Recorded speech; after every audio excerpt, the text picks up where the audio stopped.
The snow came fast that morning. Flakes clung to the wire fences, softening the razor edges, dusting the roofs of the prisoner barracks like powdered sugar on burnt cake.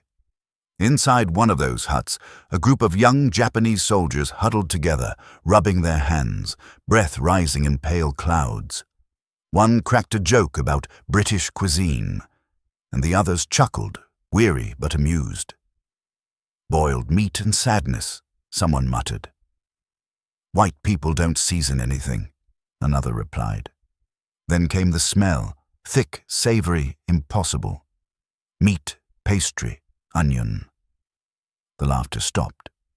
Outside, guards wheeled a cart across the yard, steam rising from covered trays. One prisoner, curious and skeptical, took a bite.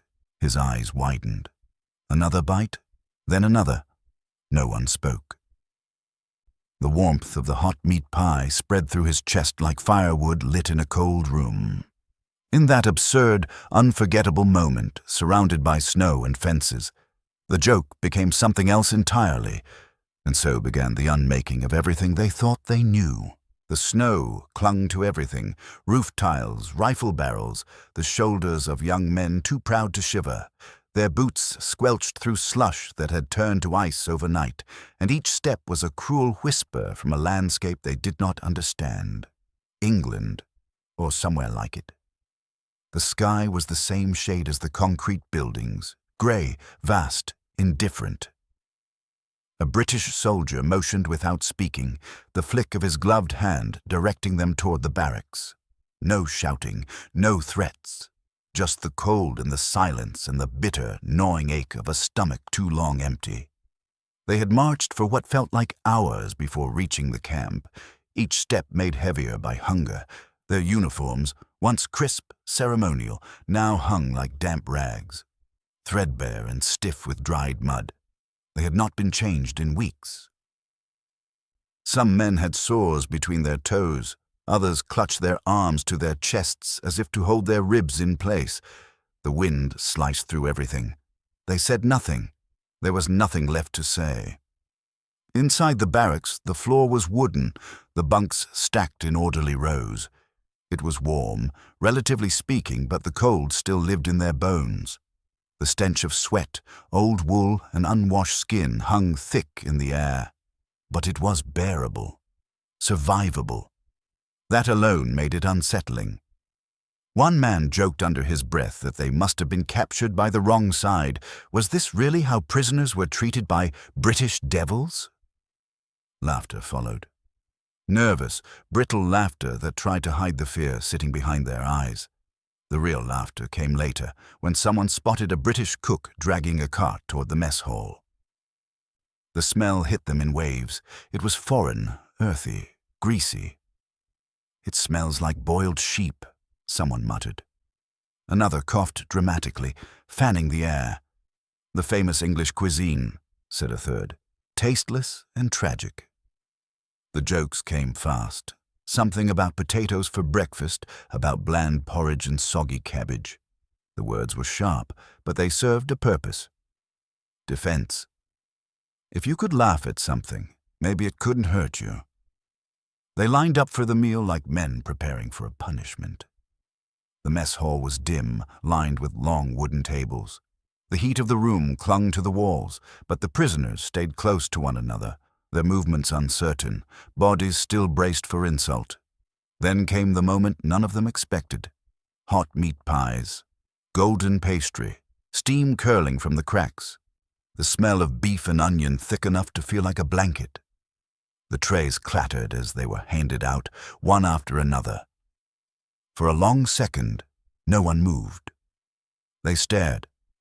One man poked the crust with his finger, half expecting it to hiss back at him. Another lifted his pie to his nose and blinked, stunned by the richness. It was a joke. It had to be. A trap. And then the first bite. A thin young soldier, no more than 20, his name long forgotten, raised the pie to his mouth and took a bite. And something in his expression changed. Not joy, not relief, just shock. He chewed, swallowed, blinked, took another bite, and then another, The others followed, slowly, cautiously, until the only sound in the room was chewing. No one spoke, no one laughed. The meat was tender, the gravy thick and warm, the pastry flaking onto fingers too cold to care. Some men cried and turned their faces so the guards wouldn't see. Others devoured the pies with shaking hands, too afraid they might disappear. They had been trained to resist, to fight, to die if needed. But no one had prepared them for kindness wrapped in pastry, for the way hot food could disarm a man more thoroughly than bullets. And as they sat in the quiet, surrounded by steam and silence and the slow return of feeling in their fingers, something deeper began to stir, something far more dangerous than laughter. It was the beginning of doubt, but doubt had no place in the world they came from. Before the snow, before the smell of meat pies, before surrender tasted like gravy and buttered crust, there had been something else, something harder, colder, and far more familiar. Bushido. The code of the warrior. It had been whispered into them like scripture, drilled into them with the quiet intensity of prayer. Death before dishonor. That was not a suggestion, it was the only truth. In the camps where they trained, young men were taught not only to obey, but to erase the idea of capture altogether. There were no classes on what to do if taken alive, because they weren't supposed to be. If the moment came, they were to pull the pin, bite their own tongue, jump from the cliff. Anything but surrender. Surrender wasn't survival, it was shame. It meant your family would disown you. Your ancestors would turn their backs. Your emperor would forget your name. They practiced silence under duress. They rehearsed resistance under imaginary torture. They chanted mantras in the dark. Some of the younger soldiers even joked about dying gloriously, as if it were a role in a stage play they were eager to perform. They carved their names into mess tins and helmets, not for memory, but because they believed the items might outlive them. They had been promised glory, even in death, but that promise came wrapped in another, that the enemy was a monster, especially the British. In pamphlets and training lectures, the British were described as weak men from a dying empire, soft-bellied, stinking of milk and tea, afraid of real pain. It was said they beat their own horses, that they let their women speak too loudly, that they boiled their food into mush and had no honor in their bones. The word British was not spoken with fear. It was said with disdain. In one propaganda film, a cartoon British soldier slipped on his own bayonet while trying to chase a Japanese officer. In another, a pale Englishman begged for mercy before being crushed beneath the wheels of a righteous Japanese tank. These weren't stories, they were lessons. The enemy was meant to be pitiful. That was what made victory feel inevitable. That was what made the meat pie so dangerous, because it wasn't supposed to taste like comfort. The truth was, long before they stepped into snow with hands trembling from cold, many of them had already starved. The war in the Pacific had bled Japan dry. Supply lines were fantasy by the time these men were captured. On the front lines, rice rations were cut in half, then halved again. A bowl of millet with a few slivers of dried fish was a feast. Some had eaten boiled bark, others found weeds near streams and chewed them raw. One man had caught a frog and roasted it over an oil tin fire. He'd eaten it whole, bones and all. There were days when hunger made men dream of their mothers cooking. Days when the cold made them forget their own names. Some collapsed from exhaustion and were beaten by their superiors for it, because suffering was discipline and mercy was weakness. To grow thinner was to prove your loyalty. To die of malnutrition was to show your worth. And so they arrived in British hands already hollowed out, not just in body, but in belief. Still they clung to the story, clung to it like a scarf in the wind. Because the alternative, that the enemy was not a monster, that surrender might not be shameful, was too much to bear, until that pie, until that bite, until doubt warmed their bellies with something they weren't ready to name. until the guards who delivered it walked away without a word. No demand for obedience, no gloating, no lecture about who had won and who had lost. Just a tray of food left steaming in the hands of the enemy. That night, as the prisoners lay in rows of bunk beds still unfamiliar, wrapped in coarse but dry blankets, the silence pressed down harder than any shouting ever could. The snow had begun to melt along the camp's edges, leaving patches of dark earth visible beneath the wire. The air still bit at the lungs, but inside the stoves burned low and steady. One man lay on his side, eyes open, counting the creaks in the timber above. Another sat upright, rubbing his hands together not for warmth, but to remind himself he was still here, still alive, still in the hands of people he had been told were incapable of mercy. There was no clatter of boots, no curses thrown across the yard, just the occasional sound of guards walking, talking quietly among themselves, their voices muffled and casual. It was not the atmosphere of victors lording over the defeated. It was something stranger, something bureaucratic. The next morning they were woken not by whips or water, but by the sharp clang of a handbell and the smell of porridge. The bell rang twice. That was it. No one kicked their bunks, no one dragged them out into the cold. The guards at roll call carried clipboards. They spoke in short phrases, marked attendance, and gestured. One of them even handed out gloves to a prisoner whose fingers had turned blue. The men exchanged looks. No one dared speak it aloud, but the question lingered in every glance. If this was punishment, what had they endured before? The British guards were not warm, they were not friendly, but they were consistent. Their boots were always shined, their uniforms pressed, their rifles slung without menace. There was no swagger, no sneer. Orders were given in curt, clipped tones, translated when necessary, and obeyed without the need for fear. And that, perhaps, was the most disarming thing of all.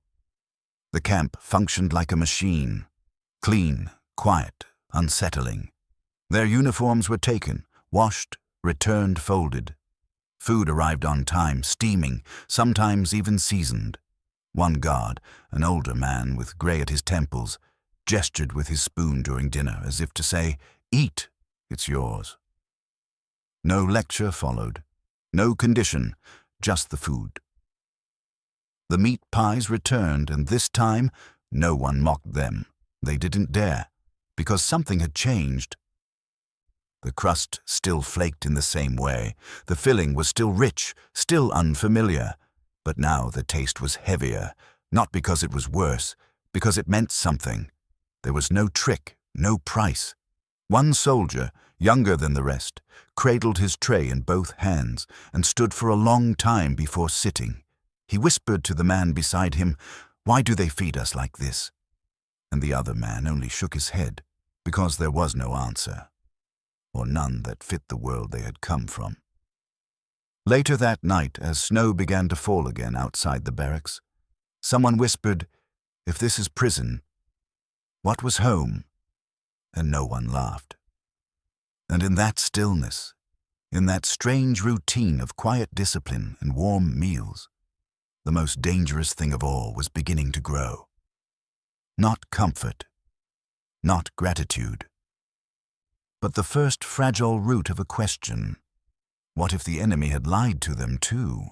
That question didn't arrive with the weight of accusation or the drama of rebellion. It simply sat there, unspoken, in the quiet corners of the mess hall where steam rose gently from bowls of stew. The prisoners no longer joked about British food, not because they suddenly loved it, but because they had tasted enough to know it was real, and not a joke, and real things are harder to dismiss. In the mornings, they lined up with mechanical precision, trays in hand, eyes downcast. The food was warm, generous by any standard, and disturbingly routine. That, more than anything, chipped away at their defenses. The kindness wasn't performative. It wasn't for show. It just was. But trauma doesn't vanish with calories, and trust isn't built with crust. so they hoarded scraps like ghosts afraid of waking up. A biscuit slipped into a coat pocket. Half a slice of bread folded into a sock. Some buried food beneath mattresses as if storing luck for leaner days. Their bodies remembered starvation, even if their minds hadn't caught up to the warmth of the stove. At dinner, the conversations were barely whispers, but every now and then, something broke through the silence, an unexpected sound, strange and terrifying. Laughter. One night, a young man from Kyoto took a mouthful of peas. They had been boiled to softness, glistening in a pool of dark gravy. He gagged. Not dramatically, just enough to trigger a brief, involuntary cough. He spat the peas back onto his tray and muttered something under his breath about the taste. Another prisoner nearby caught it, smirked, and burst out laughing. It was too much. The absurdity of it all. Peas, warm food, laughter in captivity. The room went still. The laughter echoed too loudly in a place built for quiet submission. The young man froze as if expecting punishment to descend from the ceiling, but it didn't. No guard yelled.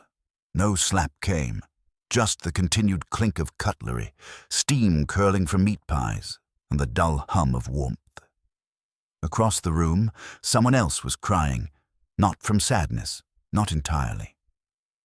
An older soldier, once lean and sharp with ideology, sat hunched over his tray, spoon hovering above the gravy. Tears streamed down his face and dropped into his food. No one asked him what was wrong.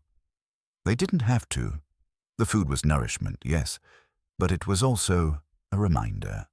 A cruel, tender reminder of what hadn't been given to them by the people they had sworn to die for. One prisoner sat quietly with his pie, turning it over in his hands as if it might speak. Finally, someone beside him asked, "Does it taste like home?" He shook his head slowly. "It tastes like someone else's home," he whispered. Then, after a pause, with a kind of reluctant reverence, "A warm one." And what could be more dangerous than that? These meals. They weren't meant to heal. But they did something worse. They made the men feel human again, and that was not a feeling they were prepared to live with. No ideology had room for warm pie in the hands of an enemy. No doctrine ever explained what to do when the people you were told to hate gave you the things your own country never could. That contradiction sat heavily in their stomachs, even after the food was gone. Because the truth wasn't just hard to digest. It was also impossible to forget, which made the moment they were handed paper and pencils feel like a mistake. Like someone in a British uniform had slipped up, given them too much. A young soldier named Sadao stared at the sheet in his hands as if it were dangerous. He had not held a pencil since before capture, and now it sat between his fingers like something sacred and forbidden. He looked around the room. Other prisoners did the same. Some clutched their pencils, others let them lie flat on the table, untouched. The British guard who had passed them out gave no explanation, only a nod toward the wooden box near the door. "Letters," he said. That was all. Just that word, as if that would be enough. But it wasn't supposed to be possible. Letters home, from a prison camp. It defied everything they had been told. Captivity was supposed to erase you, to strip you of dignity, of voice, of memory. It wasn't supposed to allow correspondence. The very act of writing a letter, of communicating with the outside world, felt like a betrayal of the war, of the rules, of Japan. Some stared at the paper for hours, not writing, just staring. Others began with trembling hands, their first words awkward and childlike, as if language itself had become unfamiliar. Sadao wrote slowly, "Dear Mother, I am alive." Then he stopped. That part was simple enough. It was the next part that weighed heavy. "They feed us." He stared at those 3 words for a long time. Would she believe it? Would she be angry? Grateful? Would she even be alive to read them? His mother had lived in a small fishing village south of Nagasaki. He hadn't heard news from Japan in over a year. His last memory of her was standing at the dock, holding a parcel of rice wrapped in cloth and whispering, "Don't shame us." Now here he was, eating meat pies in the snow. What do you say to a starving family when your own bowl is full? How do you write about warmth without sounding like a traitor? He added cautiously. We are treated kindly. I do not understand it. A few other men wrote nothing at all. They folded the blank pages, placed them in envelopes, and dropped them into the box as if silence itself were the only truth they could share. The British collected the letters weekly. They were sent through military channels, censored, then routed toward Japan, where Japanese intelligence officers intercepted every word. At first, they expected pleas for mercy, coded confessions, perhaps even bitterness toward the enemy. Instead, they found testimonies that shook them. I sleep under 2 blankets. They gave me a coat. The guards smiled when I said, "Thank you." No one knew what to do with this information. Some officers believed the letters were lies, British propaganda, a trick to break morale. Others feared the truth, feared that the enemy had done what Japan could not, preserve the dignity of its captives. Back in the camp, Sadao folded his letter and sealed the envelope. Before dropping it into the box, he reread his last sentence. Today it snowed. I ate something called shepherd's pie. It was strange, but warm. He hesitated, then underlined the word warm. Not good, not tasty. Warm, because somehow that word said everything. And for a prisoner raised to believe silence was strength, that single word felt louder than any battlefield cry. The next day, Sadao was assigned to kitchen duty. The announcement came without drama, just a name called, a gesture from a British corporal, and a quiet nod toward the mess hall. He followed the guard through snow that had begun to harden into packed slush, his boots crunching as he walked past fences that had started to look less like cages and more like boundaries, holding in something he didn't yet understand. The kitchen was hot, loud, and foreign. The air stung with spice and steam, so different from the thin smoke of field rations he'd grown used to. Pots clanged, ovens hissed, and the aroma of roasted meat, onions, and pepper clung to every surface. For a moment, Sadao just stood there, frozen in the doorway. Then the cook, a balding man with a thick apron and sleeves rolled up to his elbows, looked up and handed him a bowl of flour. "Hands," he said flatly. Sadao blinked. He had expected ridicule, maybe orders shouted in broken Japanese. Instead, he got a bowl and work. They started with dough, flour, water, a pinch of salt. The cook demonstrated how to fold the mixture, turning it gently as though molding something alive. Sadao tried to mimic the motion but fumbled. The flour exploded into a small white cloud, dusting his chest and face. The cook chuckled, not cruelly, genuinely. Then he handed over another bowl, again. By the second hour, Sadao's hands were numb from kneading, his fingernails rimmed with dough. But he didn't care. There was something grounding in the task. Something real. Other prisoners were working nearby, peeling potatoes, stirring pots, washing pans. Some spoke in low voices, but most kept to their work. The kitchen, for all its heat and motion, felt like a sanctuary. No salutes, no slogans, just tasks. Later, as trays of raw pies were lined up in metal rows, the smell of baking began to rise. Butter melting into pastry. Steam escaping from tiny slits in the crust. Sadao leaned closer, his face flushed, the scent filling him with something he couldn't name. It reminded him of childhood, though he'd never eaten anything like this before. It reminded him of safety. The pies came out golden, their edges crisp, their centers still bubbling. He helped stack them on trays, wiping sweat from his forehead with the back of his hand. When the lunch bell rang, the guards filed into the mess hall and the pies were wheeled out. Sadao stepped back into the cold, wiping flour on his uniform, heart strangely full. He didn't expect anything in return. He had done his work. That was enough.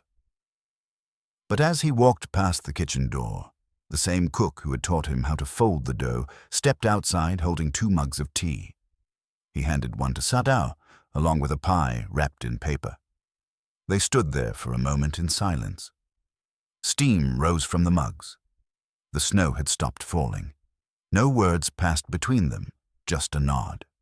The kind that doesn't mean thank you or you're welcome, but something quieter, something like understanding. Sadao sipped the tea, biting into the pie slowly, the crust crumbling, the filling warm. He did not feel like a prisoner, not in that moment. He felt like a man with something in his hands. Something earned, and for the first time since surrender, the warmth in his chest did not feel like shame. That night, the wind was low and the sky stretched wide and clear, stars glinting over the snow-covered barracks like frozen lanterns. The men had eaten early, meat pies again, their edges crisp from the oven's heat. The crust had flaked into their hands, and no one had mocked it this time. No jokes about English food. Just quiet chewing, steam rising in the soft glow of lantern light, and the gentle clink of tin cups filled with weak but hot tea. Sadao sat on the steps outside the kitchen, his hands wrapped around his cup. The warmth seeped into his fingers, a contrast so sharp against the cold that it almost hurt. But it was a good kind of pain, the kind that reminds you you're still alive. And then, like something from another world, came the music. A harmonica, faint at first, hesitant, a soft, lilting melody that drifted across the courtyard like fog. It wasn't martial, it wasn't ceremonial. It didn't sound like the anthems of empire or war. It was simple, almost childlike, a tune that might have been hummed by a mother cooking dinner or a boy walking alone through a field. Sadao turned his head toward the sound. It was coming from the far end of the barracks, near the guard post. He could see the figure of a British soldier, seated on an overturned crate, elbows tucked in tight, the silver harmonica flashing as it caught the light. The music wove through the cold air, curling around the wire, through the cracks in the wooden walls, and into the ears of men who hadn't heard melody in months, maybe years. There were no words, just that song, and the smell of baking, still lingering on their clothes. Sadao didn't know the tune. He didn't know if it was happy or sad, but something in it felt familiar, not in memory, but in meaning. It was the kind of sound that asked nothing from you. It didn't demand loyalty. It didn't shout slogans. It just existed, like the steam from a cup or the crunch of snow beneath your boots. Other prisoners began to gather nearby. No one spoke. They just stood, hunched against the cold, listening. The silence wasn't tense. It wasn't mournful. It was sacred. Even the guards didn't interrupt. One lit a cigarette and leaned against the fence, his rifle resting on his shoulder, eyes half closed as the tune played on. Sadao closed his eyes and let it wash over him. In that moment, he didn't feel like a soldier or a prisoner or even Japanese. He just felt human. The tune ended after a few minutes. The harmonica player lowered the instrument and nodded toward the group, just once, before turning away, vanishing into the darkness like a shadow absorbed into night. No one clapped. No one moved. The song had ended, but something lingered. Something impossible to name. Sadao looked down into his mug. The tea had gone cold, but he didn't care. The warmth was inside him now. Later, lying in his bunk, he whispered the thought he hadn't dared say aloud. "They didn't win me with force," he said into the darkness. "They won me with stew and music." No one answered. They didn't need to. The silence said enough. By spring, the snow had melted into soft mud, and the camp was alive with sounds that no longer felt foreign. clattering pots, humming guards, even the distant whistle of trains that passed beyond the wire. The men had gained weight, their cheeks had filled, their eyes no longer sunk deep into their schools. It wasn't luxury, but it was life. Work was steady, meals reliable, and with every passing week, the routines of captivity began to replace the language of war. The harmonica hadn't been heard since that night, but its echo lived in the quiet moments, the pauses before meals, the stillness after laughter. Something invisible was shifting. Sadao still worked in the kitchen, though now he no longer stood frozen in the doorway. He moved easily through the heat and noise, his hands sure and practiced. He knew how long the dough needed to rest, when to open the oven, how to tell if the crust was done by smell alone. It unsettled him, this familiarity. Sometimes, while rolling pastry or chopping onions, he caught himself humming, almost unconsciously, a tune he didn't recognize. He would stop immediately, glance around, half expecting to be scolded for feeling comfortable. But no one said a word. A new group of prisoners had arrived recently, men thin as reeds, eyes wide with suspicion. They whispered among themselves, mocking the English food just as Sadao once had. One afternoon, one of them asked him quietly, "What does it taste like? Their food?" Sadao hesitated. Then, without looking up, he said, "Better than it should." The words surprised him as they left his mouth, and for a moment, he didn't know if he meant them as praise or confession. The kitchen had become more than work. It was a language. Over the months, gestures had replaced words, nods, shrugs, small smiles. The British cooks didn't treat them as equals, but neither did they treat them as enemies. When the ovens were lit in the morning, they worked side by side. The rhythm of the day was built on sound, the slap of dough against wood, the hiss of boiling water, the soft scrape of knives. Between these noises, something like understanding had grown. Sometimes, during breaks, the guards would bring tea to the prisoners, setting mugs on the counter without ceremony. The first time it happened, Sadao had hesitated, unsure if it was a test. The guard, an older man named Carter, had just nodded and said, "Hot, drink." Now, months later, they shared tea like it was routine. Sometimes Carter would sit on a crate near the ovens, watching the men work. Once, when Sadao dropped a pie by accident, splattering filling across the floor, Carter just laughed and said, "Good thing we made extra." The absurdity of that, of an English soldier joking with a Japanese prisoner about wasted pie, stayed with him for days. There were other small things too. The guards began to ask for Japanese words. "Thank you. Good morning. Tea." The prisoners, in turn, picked up fragments of English. Careful. Wait. Finished. It was awkward, halting, but it bridged something that neither uniforms nor wire could undo.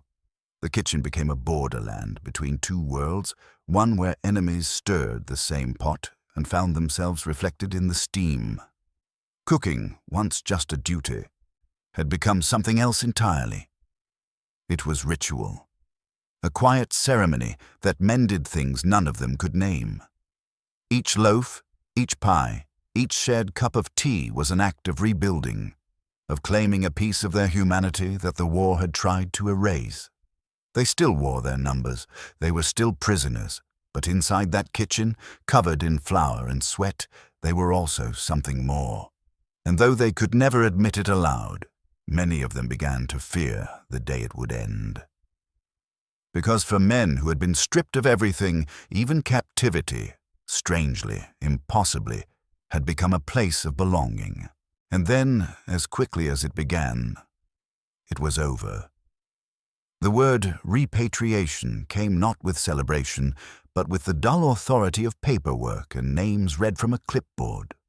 There were no flags, no songs, no sense of victory, just a quiet understanding that the war, and whatever strange peace followed it, had moved on without them. Sadao stood still as his name was called.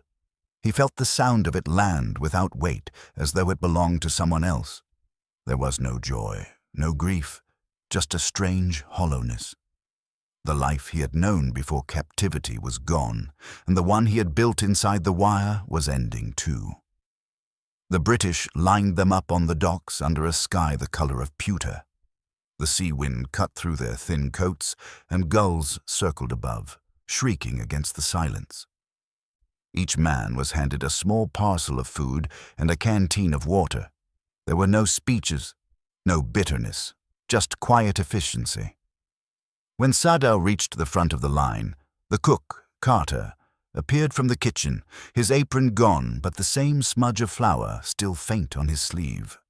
Without a word, he pressed a small cloth-wrapped bundle into Sadao's hands. "From the kitchen," he said simply. Then he turned away. Sadao wanted to reply, to say thank you, but the words caught somewhere behind his teeth and never made it out. The voyage home was long and gray. The men stood at the ship's railings, watching the water roll endlessly beneath them. Some talked softly about what they might find back in Japan. Others said nothing at all. Sadao kept his parcel unopened. It was easier that way. Inside might be food, or perhaps just a piece of cloth, but he didn't dare check. It was the last thing that connected him to that strange, warm world he'd left behind, and part of him was afraid to find it empty. When they finally reached Japan, the land that met them was unrecognizable. The docks were half collapsed, the air thick with the smell of ash and seawater. The train that carried them inland rattled through silence, past empty stations, flattened towns, and skeletons of factories. Tokyo was a field of rubble. Houses had been burned to their frames. The few that remained stood like ghosts among the ruins. People moved through the wreckage slowly, their faces pale and hungry. Children scavenged in ditches. Smoke still rose from places where fires had never truly gone out. Sadao's village no longer existed. Where his mother's house had stood was now a pit choked with weeds and broken roof tiles. He found an old neighbor, one of the few survivors, who told him without ceremony, "Your sister died in the second fire, your mother in the first." There were no tears left for mourning. He felt them burn and fade somewhere deep inside, replaced by the heavy calm of a man who had run out of disbelief. He stayed with distant relatives, sleeping on floors that smelled of mold and rain. They treated him with polite detachment, curiosity at first, then quiet judgment. He was a soldier who had lived when so many had not. Worse, he had been a prisoner. When he offered to cook, someone muttered, "He probably learned to eat like a Westerner." No one asked what the British food had been like, and even if they had, he wouldn't have known how to answer. How could he tell them that the enemy had fed him meat pies while his own people had boiled bark and weeds to stay alive? How could he describe kindness from those he was trained to hate? He said nothing. Silence was safer. Silence protected the memories from being misunderstood. Late at night, when the house was dark, he would whisper to himself, "No one would believe me anyway." But memory has a way of surviving even when words do not. The smells of the kitchen returned in dreams. The scent of flour in the air, the hiss of oil, the steady rhythm of work.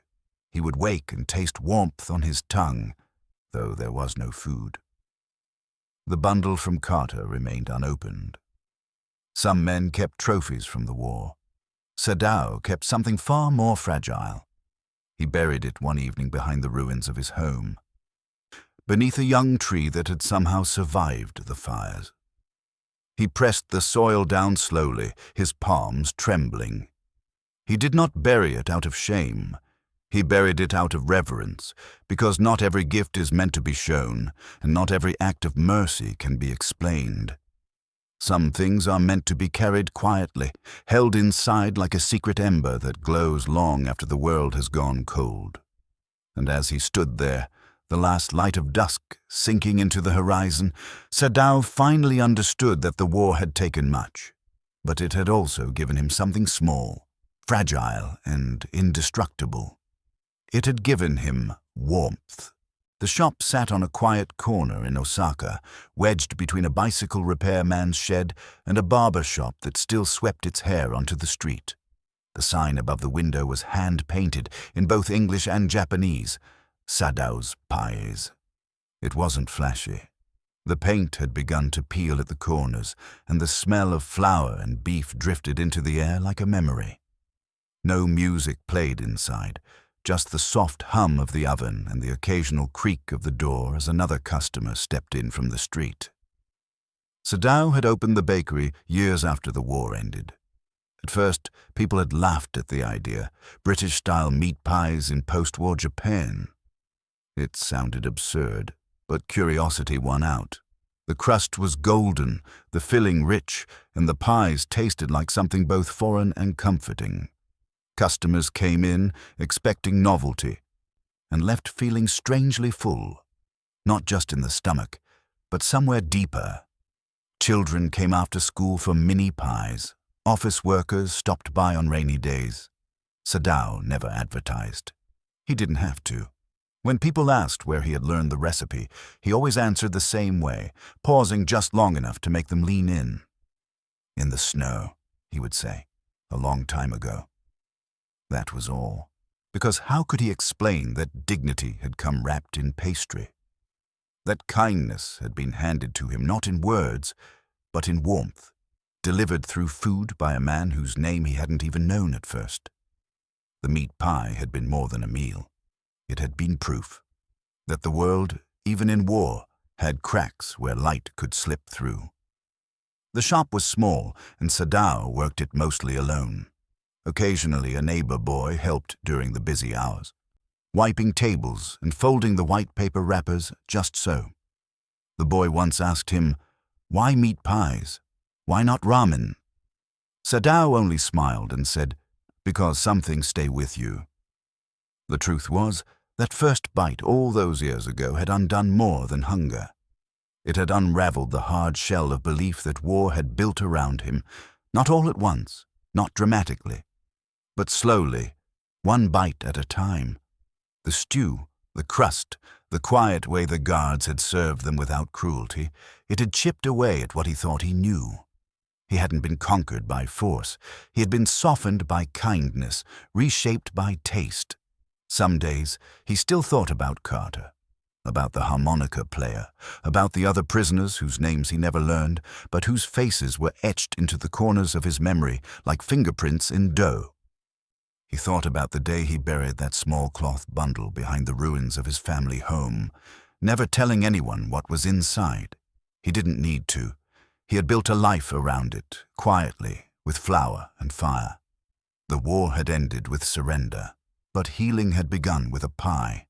He never put that on the sign, never told the full story, but each crust folded beneath his fingers carried the echo of that moment, the smell of warmth in the snow, the taste of something forbidden and tender, the memory of being fed not as a prisoner, but as a person. So when a customer asked for extra gravy, or complimented the flaky crust, or said it reminded them of something they couldn't quite name, Sadao would simply nod. He wouldn't say that the pie had changed his life. He didn't have to. The pie said it for him. Did you enjoy watching this story? Tell us in the comments below where you're watching this from. We read every single one. If you're enjoying these forgotten stories from World War II, like the video, push the subscribe button below and click the notification bell so we can keep making more stories like this one. Your support truly helps keep these memories alive.